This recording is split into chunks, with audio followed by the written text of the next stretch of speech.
গরমে সময় মতো বাস ছেড়ে না যাওয়ায় চরম ভোগান্তি। বরাবরের মতোই রয়েছে বাড়তি ভাড়া আদায়ের অভিযোগ। এদিকে রাজধানীর গাবতলী বাস টার্মিনাল ও পশুরহাট পরিদর্শন করে আইজিপি চৌধুরী আব্দুল্লাহ আল মামুন জানান, ঈদযাত্রা নিরাপদ ও ঝামেলামুক্ত করতে আইন শৃঙ্খলা রক্ষাকারী বাহিনী তৎপর রয়েছে। আরও জানাচ্ছেন মুশফিকুর রহমান।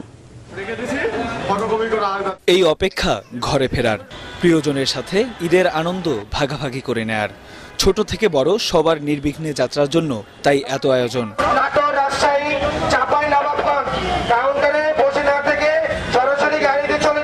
তবে ঈদ এলেই ভোগান্তি যেন যাত্রীদের পিছুই ছাড়ে না। সময় মতো বাস না ছাড়ায় তীব্র গরমে দীর্ঘক্ষণ অপেক্ষা করতে হচ্ছে যাত্রীদের। এছাড়া অতিরিক্ত ভাড়া আদায় সহ নানা অনিয়মের অভিযোগও করেছেন যাত্রীরা।